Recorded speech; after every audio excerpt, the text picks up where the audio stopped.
महाराज, ये आदेश पढ़ो सेनापति।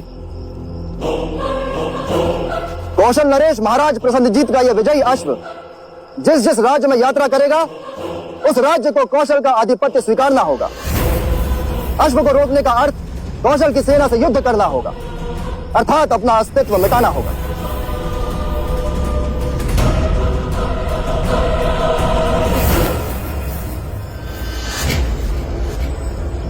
कौशल नरेश महाराज प्रसन्नजीत की, महाराज प्रसन्नजीत की, महाराज प्रसन्नजीत की, महाराज प्रसन्नजीत की, महाराज प्रसन्नजीत की, महाराज प्रसन्नजीत की, महाराज प्रसन्नजीत की, महाराज प्रसन्नजीत की, महाराज प्रसन्नजीत की।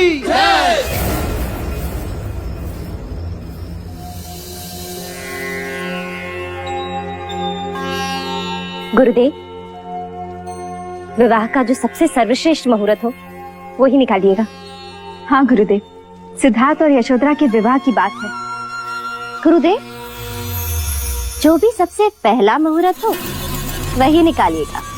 हमारी यशोधरा इस विवाह को लेकर बहुत उतावली है। देखिए ना, इस समय भी वो यहाँ नहीं है, सिद्धार्थ के साथ।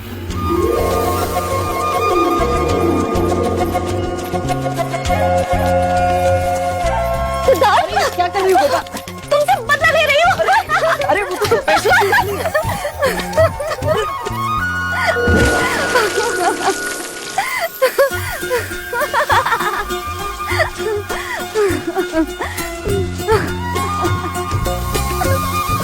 विवाह का शुभ मुहूर्त आज से 7 दिन बाद पूर्णिमा को ही है। बधाई हो, बधाई हो, बधाई हो, बधाई हो महाराज। बधाई हो, बधाई हो दीदी, बधाई हो, बधाई हो। बधाई बधाई हो महाराज। बधाई हो, बधाई हो। अनुज, आज कपिल वस्तु नगर में मिठाइयां बांटो, बजाओ गगन ढोल, घोषणा करो कि कल से 7 दिनों तक सारा कपिल वस्तु और देवदा विवाह के बाराती होंगे। अवश्य। ऐसा आमंत्रण तैयार करो कि भारतवर्ष का कोई भी राजा युवराज के विवाह में आने का लालच रोक न सके। इस बार कौशल नरेश प्रसन्नजीत, मगध नरेश, महाराज बिंबिसार और वैशाली के लिच्छवी सारे एक साथ कपिल वस्तु के अतिथि होंगे। बधाई हो।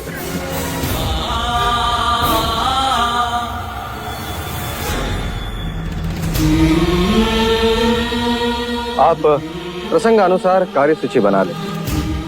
मैं कुछ ही क्षणों में उपस्थित होता हूँ।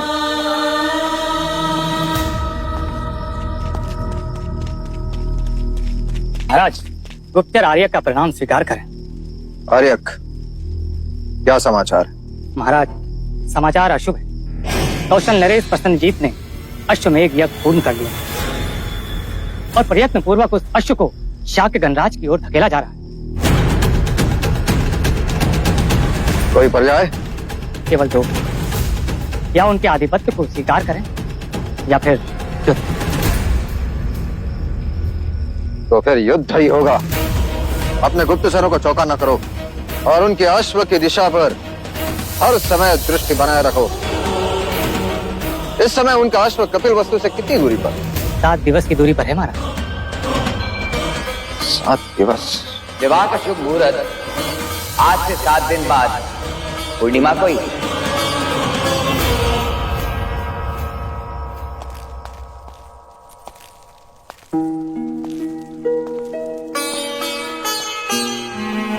कुछ ही देर में उपस्थित होता हूँ कहकर आप अचानक कहाँ चले गए भैया? हम सब कब से आपकी राह देख रहे थे। हमने तो सिद्धार्थ के विवाह की सारी तैयारियां भी कर ली हैं। हाँ भाई महाराज, इतनी तैयारियां हो चुकी है कि यदि वो दोनों यहाँ होते तो कदाचित हम उनका विवाह ही करा देते। भैया, ये है विधि का क्रम, देखिए। भाई महाराज, कुलगुरु ने इस शुभ अवसर पर एक मंदिर बनाने का भी सुझाव दिया है। और ये आमंत्रण पत्रिका भी तैयार हो गई है, ये देखिए।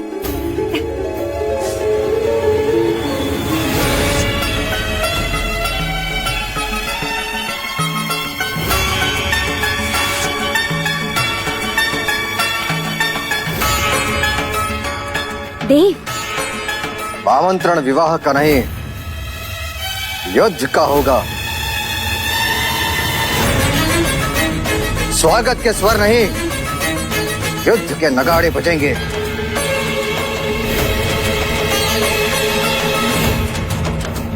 महाराज, ये आप क्या कह रहे हैं? कौशल नरेश प्रसन्नजीत ने अश्वमेघ यज्ञ किया है और वह अश्व शाक्य गणराज्य की ओर आ रहा है। राजा दंडपानी, हमें विवाह स्थगित करना होगा।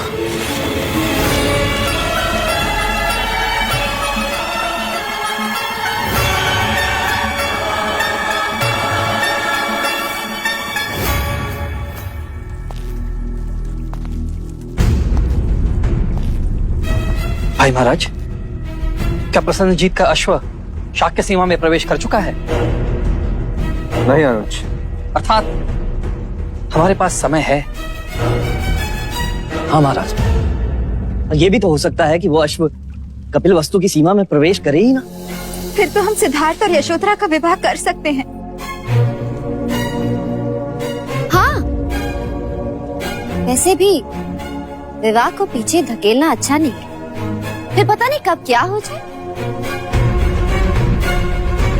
जब निर्णय लिए जा रहे हो मंगला, तब दूसरों के मन में दुविधा उत्पन्न करना अच्छी बात नहीं। अमिता, मैं तुम्हें वचन देता हूं, विवाह होगा, अवश्य होगा, धूमधाम से होगा, परंतु युद्ध के पश्चात। युद्ध में कोई अनहोनी हो गई तो फिर से स्वयंवर तो नहीं होगा ना? और फिर यशोधरा का हाथ कौन थामेगा? मंगला दीदी, यदि आप शुभ नहीं बोल सकती तो अशुभ भी ना बोले। लो, अब अपने ही अपनों की चिंता नहीं करेंगे तो कौन करेगा? यदि आपको मेरी बात इतनी बुरी लगी तो अब से मंगला कुछ नहीं बोलेगी, बस चुप रहेगी। वैसे चाहती तो मैं भी यही हूँ कि ये विवाह रुक जाए। अपनों से कहकर हम विवाह को स्थगित कर सकते हैं, शत्रु से युद्ध नहीं। आप विचलित ना हो भाई महाराज, हम सब आपके निर्णय के साथ। हाँ महाराज, यशोधरा अब आपकी हुई, हमें कोई आपत्ति नहीं है। आप चाहे जब विवाह करें। तो ये निश्चित रहा, विवाह होगा परंतु युद्ध के पश्चात। अनुज, महामंत्री से कहकर कल शाक्य राजाओं की बैठक बुलाओ। अवश्य भाई महाराज।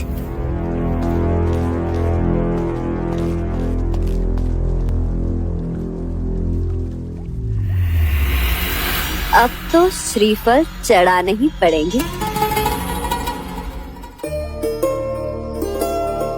सिद्धार्थ, तुम मुझे सदा बेसुध ही रहने देते। क्यों? तुम्हारा ध्यान मेरे पास तो रहता। मैं तुम्हारे पास ही हूँ गोपा। पर ध्यान वो कहाँ है? वो तो कभी किसी पंछी के पीछे, कभी किसी सितारों के साथ, तो कभी किसी ब्रह्मांड में। ना जाने कहाँ कहाँ खो जाते हो। सच कहूं, मैं स्वयं भी नहीं जानता।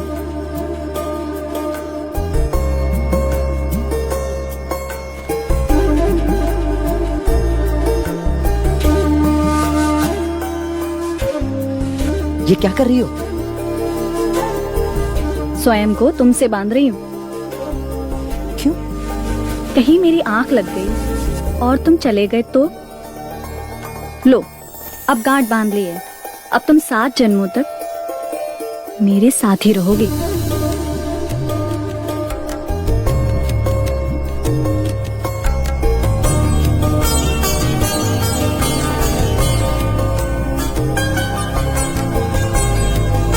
युवराज!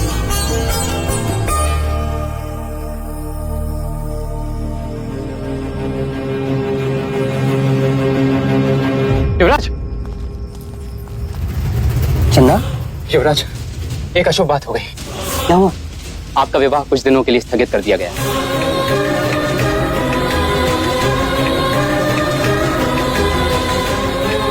पर क्यों? क्योंकि प्रसन्नजीत ने अश्वमेध यज्ञ कर अश्व को छोड़ दिया है। कपिल वस्तु में अश्व के आते ही युद्ध होगा।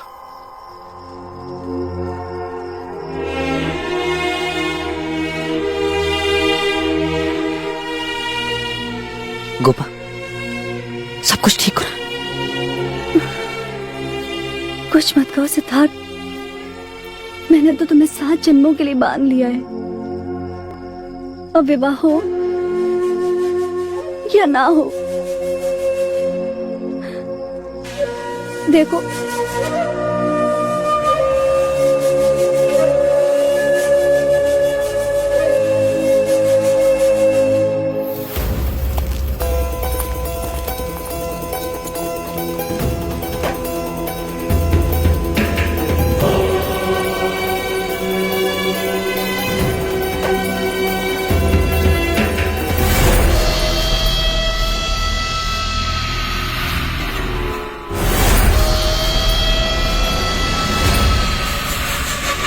मेरा रास्ता छोड़ो। कैसे छोड़ दूं? रास्ते में तुम जो मिल गई हो, तुम्हें कैसे छोड़ दूं? मुझे तो लगा था कि अब तुम कभी मेरे सामने नहीं आओगे। क्यों? स्वयंवर की पराजय ने मुझे काला कर दिया है तुम्हारा। माना कि मैं स्वयंवर में पराजित हुआ, परंतु मेरा भाग्य पराजित नहीं हुआ है अभी। अर्थात स्वयंवर के बाद ना तो कौशल से युद्ध का ये शुभ समाचार मिलता, ना तुम्हारा विवाह रुकता, और ना मुझे ये सुनहरा अवसर मिलता। किस अवसर? युद्ध में शत्रु पे उठी हुई तलवार के बीच कोई अपना भी तो हो सकता है।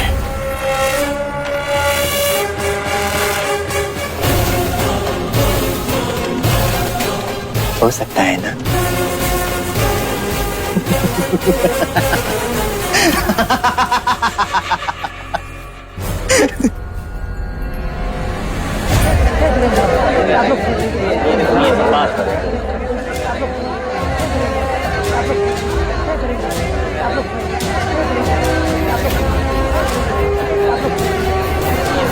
शांत हो जाइए, शांत हो जाइए।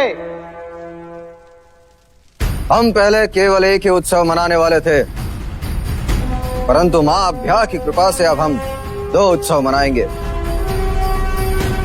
एक प्रसन्नजीत को पराजित करने का और दूसरा सिद्धार्थ के विवाह का। वैसे आप सारी परिस्थिति से अवगत हैं। यदि प्रसेनजीत हमारी देश की ओर देखेगा तो उसे मुंह की खानी पड़ेगी। हमें एक होकर युद्ध करना होगा और उसके अश्व को रोकना होगा। और उसके अश्व को ना रोका तो? उसका अर्थ यह होगा कि हमने कौशल का आधिपत्य स्वीकार कर लिया। हमारे पास केवल 2 ही पर्याय है, कौशल का आधिपत्य स्वीकार करे अथवा उनसे युद्ध करे। महाराज, कौशल हमसे अधिक शक्तिशाली है, उसके पास हमसे अधिक शस्त्र है, अधिक सैन्य है और अधिक अश्वबल भी महाराज। परंतु हमारे जैसा साहस नहीं। हमारा एक एक शाक्य योद्धा उनके 10-10 योद्धाओं पर भारी है। मेरा प्रस्ताव है कि हम सबको शांत होकर इस पर विचार करना चाहिए। महाराज, यदि हम प्रसन्नजीत की मित्रता स्वीकार लें तो? मित्रता या पराधीनता? नहीं चलेगा ये। शांत हो जाइए, शांत हो जाइए। महाराज, इससे हम धन और जान की हानि होने से बच सकते हैं। यदि वो हमारे अपने प्रदेश में हमारा अधिकार सुरक्षित रखता है तो इसमें हमें आपत्ति क्या होनी चाहिए? बलशाली मित्र कौन नहीं चाहता महाराज? अर्थात मित्रता के नाम पर हम उनके दास बन जाए? ये मत भूलिए राजा दंडपानी, शाक्य देश एक आदर्श गणराज्य है। और उस पर कोई और राज करे, ये स्वप्न भी नहीं होने देंगे हम।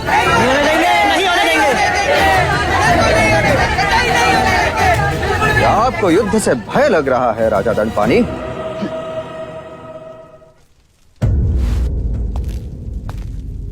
एक सुझाव है महाराज, क्या हम प्रसन्नजीत के सामने शांति का प्रस्ताव नहीं रख सकते? शांति का अर्थ समझने वाले अश्वमेघ यज्ञ किया नहीं करते पुत्र। अब वो शांति की बात तभी समझ पाएगा जब वो युद्ध में पराजित होगा। अब केवल एक ही उपाय है और वो है युद्ध। क्या आप सभी मेरे युद्ध प्रस्ताव से सहमत हैं? महाराज शुद्धोधन की, महाराज शुद्धोधन की, महाराज शुद्धोधन की, महाराज शुद्धोधन की। अब हमें युद्ध के लिए तैयार होना होगा। सारे शाक्य राजा अपनी अपनी सेना लेकर शीघ्र से शीघ्र कौशल सीमा की ओर प्रस्थान करेगा। हमारी सारी शक्ति कौशल सीमा पर इकट्ठा होगी। प्रसन्नजीत के अश्व को हम शाक्य देश में घुसने नहीं देंगे। नहीं घुसने देंगे,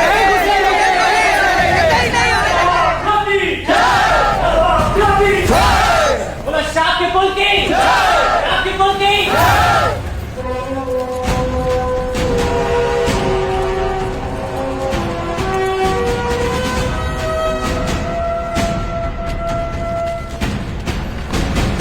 महाराज प्रसन्नजीत की जय हो। बधाई हो महाराज, हम बिना लड़े ही युद्ध जीत गए। हमारे और शाक्यों के बीच जो राज्य था, वहां के नरेश आपके प्रस्ताव को स्वीकार करना चाहते हैं। उत्तम, अति उत्तम सेनापति बांदुल, ये हमारी विजय का प्रारंभ है। आइए राजन।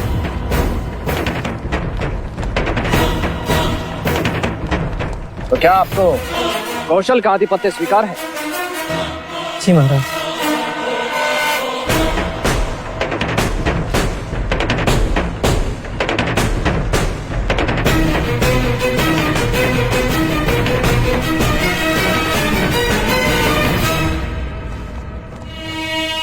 ये हमारी तरफ से आपको भेंट। इसे कौशल के राजकोष में जमा करो और आप जा सकते हैं। हमने आपको अभय दान दिया। अच्छी बात। मुझे ऐसे छोटे छोटे राज्य नहीं, बड़ा देश चाहिए। हमारा अगला लक्ष्य है शाक्य देश, कपिलवस्तु। महाराज, शाक्यों को पराजित करना इतना सहज नहीं है। वो बड़े शूरवीर हैं और उनमें बड़ी एकता है। और हमने फूट डाल दी और उनका एक राजा हमारा साथ देगा। और एक बड़ी दीवार को गिराने के लिए एक दरार ही पर्याप्त है।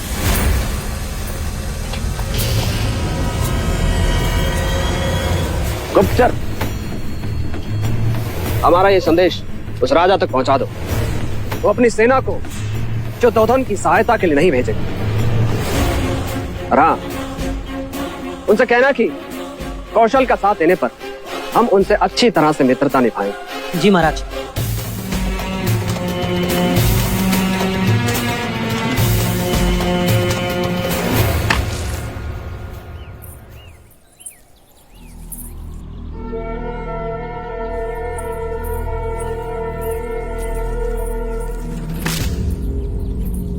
ये क्या कर रही हो मंगला दीदी? इतने सारे श्रीफल? पूरे 10 सैकड़े। पर किसके? क्योंकि इतने जाप जो करने हैं। जाप? पर क्यों? जो काम आपको करना चाहिए महादेवी, वो मैं कर रही हूँ। मानो आई बला को टाल रही हूँ। कितना बड़ा अपशगुन है कपिलवस्तु के लिए। अपशगुन? कैसा अपशगुन? शाक्य कुल की औरतें बातें करने लगी। मुझे अच्छा नहीं लगा, परंतु क्या करूं? इतना नाम लेने से भी डरती हूं। बड़े ही अमंगल चरणों वाली है। अरे सिद्धार्थ से इसके विवाह की बात क्या चली? देखो युद्ध छिड़ गया। मानो दुर्भाग्य अपने साथ लेकर आई हो। लो दूसरा अपशगुन, पूजा का दीपक ही गिरा दिया।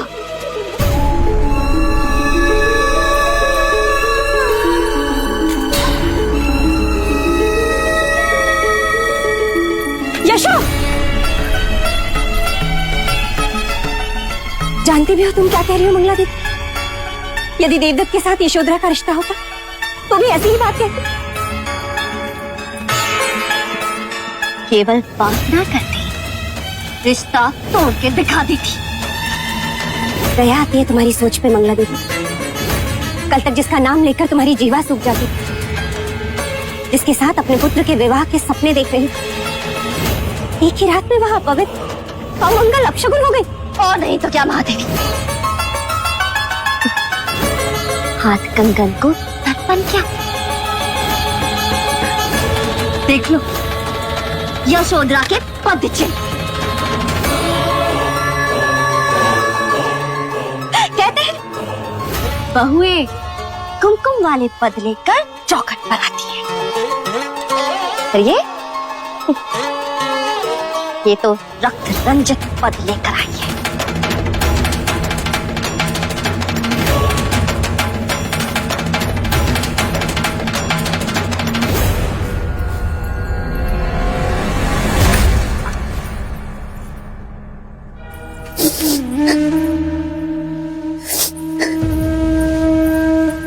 यशो, बुआ, आप जो प्रायश्चित कहेंगी मैं करूंगी। मैं नहीं चाहती कि मेरे कारण प्रजा या राज्य पर कोई भी विपदा आए। अगली, ये कैसी बातें कर रही है तू? जिसको जो कहना है वो कहे, पर मेरे लिए तो तू बड़ी भाग्यवान है जो मेरे पुत्र को समझती। और तू देखना, एक दिन यही मंगला दीदी पछताएंगी अपने विचारों पर, जब उन्हें ये पता चलेगा कि हम युद्ध जीते। तो और देखना, इसी चौखट पर वो तेरी आरती उतारेंगी तो मैं उनसे कहूंगी, है मेरी बहू से बड़ा कोई शगुन? वाह!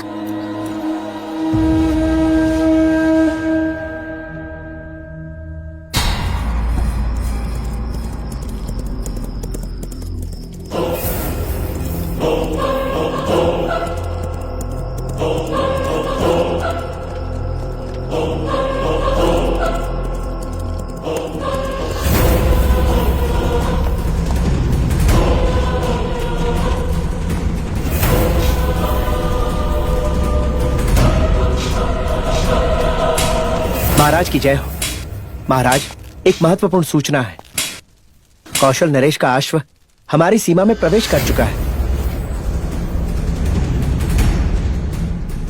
महाराज प्रसन्नजीत ने महाराज ने कहा है आप उनका साथ देंगे तो वो इच्छा पूरी करेंगे।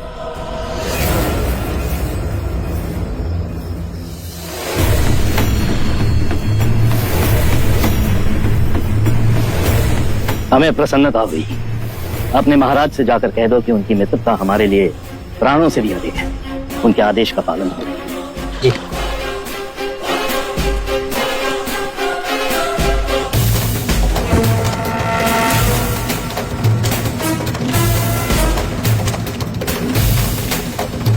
महाराज, इस समय इस पहाड़ की इस ढलान पर प्रसन्नजीत ने अपना पड़ाव डाल रखा है। इसका अर्थ यह है कि उन्होंने हमारे सीमा में प्रवेश नहीं किया। पर महाराज, उसका अश्व हमारी सीमा के अंदर है और वो प्रतीक्षा कर रहा है कि किस समय हम उसके अश्व को पकड़ते हैं। भाई महाराज, हमारे सारे शाक्य राजाओं की सेना इस पहाड़ी की दूसरी छोर यहाँ इकट्ठा हो रही है। हमारी सेना कब तक एक हो जाएगी? मात्र 2 दिन में महाराज। और प्रसन्नजीत से हम किस स्थान पर युद्ध करेंगे? हम उसे इस जगह पे चुनौती देंगे। उसका अश्व हम यहाँ पकड़ कर बांधेंगे। महाराज, आज सामना करना चाहिए। क्यों? इस मैदान में लड़ने का क्या कारण? यहाँ तो सेना उलझ जाएगी। महाराज, इस छोटे मैदान के चारों ओर ढलान है और यहाँ जाने का सिर्फ एक ही रास्ता है। बाकी सारे रास्ते छोटे हैं और ऊपर से नीचे की ओर है। हमारी सेना यहाँ ऊपर होगी और उनके नीचे। इस तरह उन्हें लड़ते हुए ऊपर चढ़ने में कठिनाई होगी और इसका ये लाभ होगा, कौशल की बड़ी सेना का एक साथ सामना भी नहीं करना पड़ेगा। अर्थात महत्वपूर्ण युद्ध इस खाई में होगा। उनके लिए खाई, हमारे लिए चोटी। यानी शत्रु की सेना नीचे और हम ऊपर। हमारा निशाना उन पर अचूक लगेगा महाराज। और प्रसन्नजीत की सेना को भारी नुकसान। इतनी बड़ी सेना से लड़ने के लिए ये बड़ी अच्छी रणनीति है भाई महाराज। बधाई हो सिद्धार्थ, बधाई हो क्षत्रिय। बधाई मुझे नहीं, आचार्य कौंडिन्य को देनी चाहिए। उन्होंने ही हमें यह नीति सिखाई और साथ ही हमें यह भी सिखाया कि जहां तक हो सके युद्ध को रोक देना चाहिए, क्योंकि युद्ध केवल विनाश अर्जित करता है।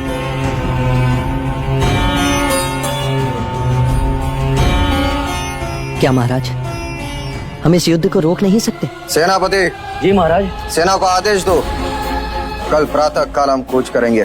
जी पिताजी, मेरी बात तो सुनिए पिताजी।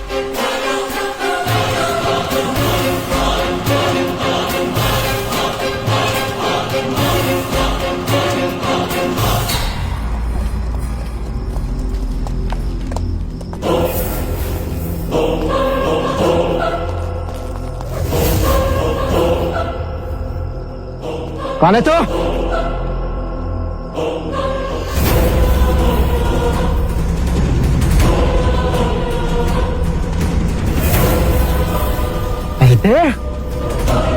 क्या कर रहा तू यहाँ पे?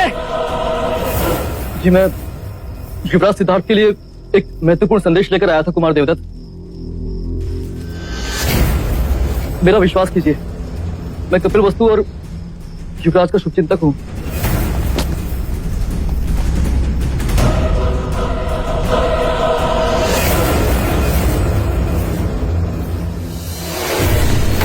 तो कौशल का गुप्तचर राजा दंड पाने के लिए ये महत्वपूर्ण संदेश लाया। नहीं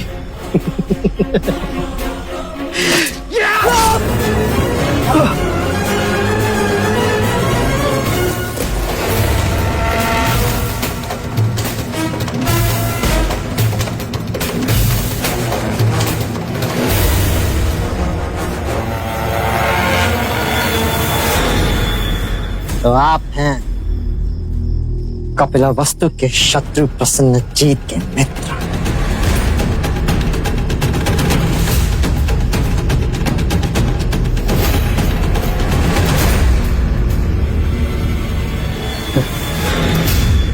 और तुम हो अपने ही घर के भेदी।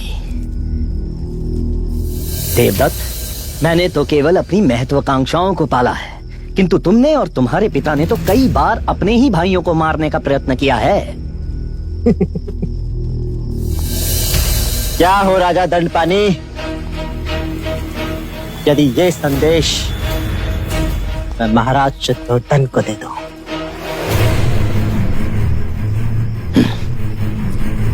चाहकर भी तुम कभी ऐसा नहीं कर सकते देवदत्त। नहीं कर सकते? क्यों?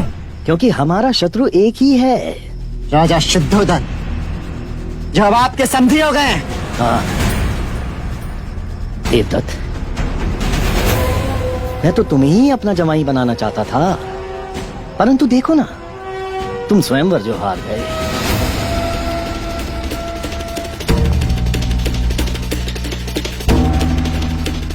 देवदत्त, तुम मेरी सहायता करो और मैं तुम्हारी करूंगा। ये कौशल राज के गुप्त संदेश की बात हम तक रहे, बस।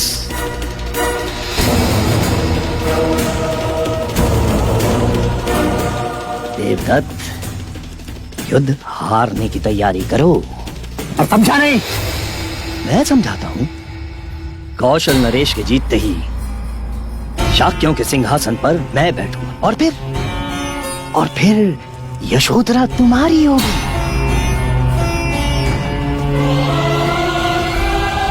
और फिर मैं तुम्हें अपना उत्तराधिकारी घोषित कर दूंगा। तुम्हें देवदत्त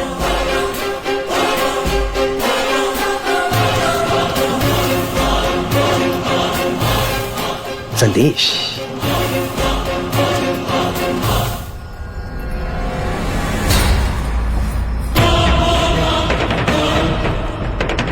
आओ आओ।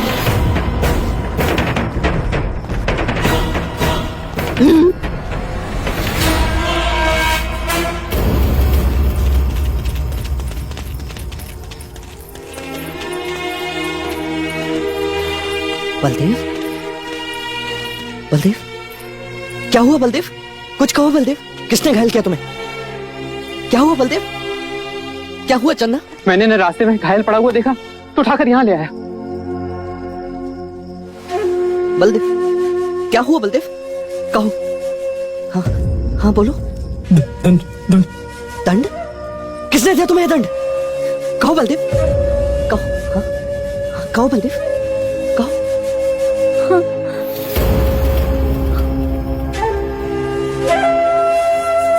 बोलो। पानी लाओ।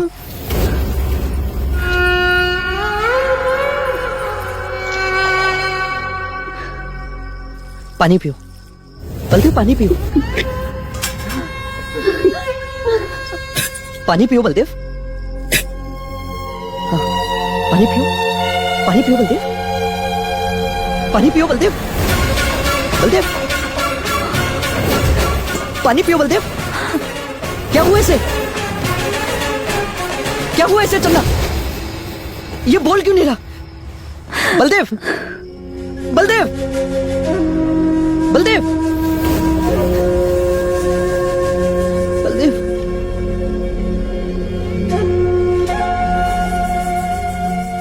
कहो चन्ना, क्या हुआ इसे? अब ये कभी नहीं बोले। कभी नहीं बोलेगा? अर्थात ये बेसुध है। बलदेव, तुम जाओ, जाकर राजवैद्य को बुला के लाओ। जाओ चन्ना, जाकर राजवैद्य को बुला के लाओ। सुध उसे आती है जो बेसुध हो, जिसमें प्राण हो। ये अपने प्राण खो चुका है सिद्धार्थ। नहीं, ये केवल बेसुध है। बलदेव, कहो बलदेव, क्या हुआ? मैंने इसे अभय वचन दिया, इसे कोई नहीं मार सकता। ये बोलेगा। बलदेव, बलदेव कुछ कहो, कुछ कहो बलदेव। युवराज, युवराज, ना तो इसकी सांसें चल रही हैं ना ही हृदय गति।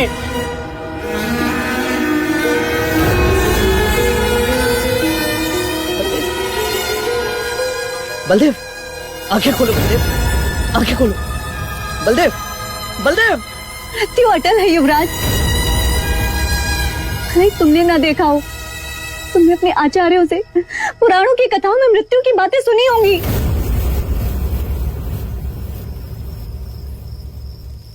परंतु ऐसे कैसे प्राण शरीर को त्याग सकते हैं? यही जीवन की सच्चाई है सिद्धार्थ। नहीं, युद्ध भूमि में न जाने कितने अपरिचित परिचित शवों को आपको देखना होगा युवराज।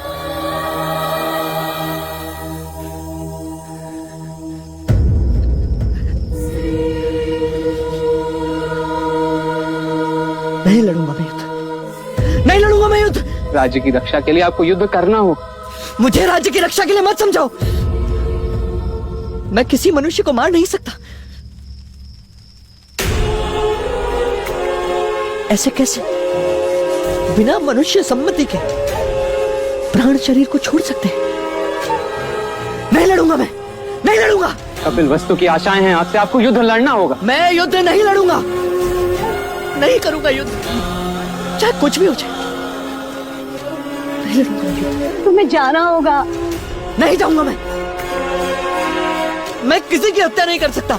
युद्ध का अर्थ केवल शत्रुओं को मारना नहीं होता, अपनों को बचाना भी युद्ध का एक हिस्सा है। तो मैं युद्ध नहीं लड़ूंगा, मैं युद्ध होने भी नहीं दूंगा।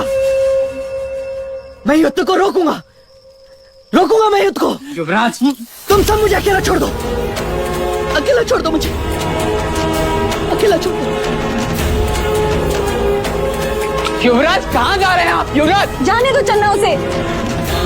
इन्हें रोकिए।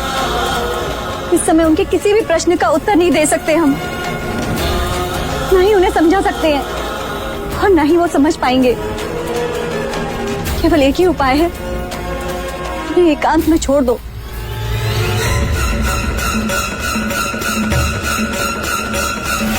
मृत्यु अटल है युवराज, अटल है युवराज। यही जीवन की सच्चाई है सिद्धार्थ, सच्चाई है सिद्धार्थ। युद्ध भूमि में न जाने कितने अपरिचित शवों को आपको देखना होगा योद्धा।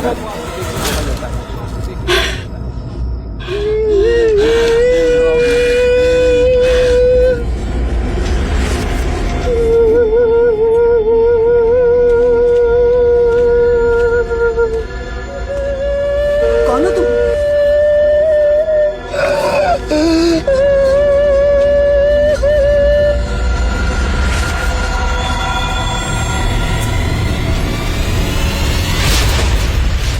कौन हो तुम? मैं तुम ही तो हूँ। तुम्हारी की भावना, माया, करुणा, दया,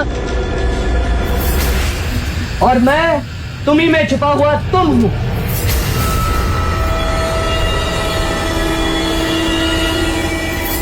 कौन हो तुम दोनों? मैं जल हूँ, मैं मिट्टी हूँ, मैं दया हूँ, मैं माया हूँ, मैं करुणा हूँ जो स्नेह को जन्म देती है। और मैं अग्नि हूँ, वायु भी। मैं क्रोध हूँ, ईर्ष्या भी। मैं अहम भी हूँ, जो साहस जगाता है, जो पराक्रम करवाता है, जो मनुष्य को सर्वोच्च शिखर पर ले जाता है। साहस अंधा होता है सिद्धार्थ, जैसे तुमने आज एक अनुचित कार्य किया। अनुचित कार्य? मैंने क्या अनुचित कार्य किया? युद्ध की व्यूह रचना दिखाकर तुम भी तो युद्ध में भागीदार हो ही गए। तुमने कोई अनुचित कार्य नहीं किया। युद्ध अनिवार्य है, विजय क्षत्रिय का कर्म है, और वही तुमने किया। युद्ध केवल विनाश अर्जित करता है सिद्धार्थ, जानते हो तुम। और युद्ध से ही विजय की प्राप्ति होती है, ये बात मानते हो ना तुम? बलदेव की मृत्यु पर क्यों रोए, क्यों विचलित हुए तुम? और व्यूह रचना दिखाने पर सम्मानित भी हुए तुम। युद्ध का परिणाम सैकड़ों शव, रोते हुए रिश्तेदार, वो घाव जो कभी ना मरे। ये मिट्टी, ये माया, ये दया, ये करुणा तुम्हें आंसुओं में बहाकर ले जाएंगे, तुम्हें अपने लक्ष्य से भटका देंगे। ये अग्नि क्रोध तुम्हें भस्म कर देगी सिद्धार्थ। मत सुनो, अपने स्वार्थ का ध्यान करो, परमार्थ का कर्म करो।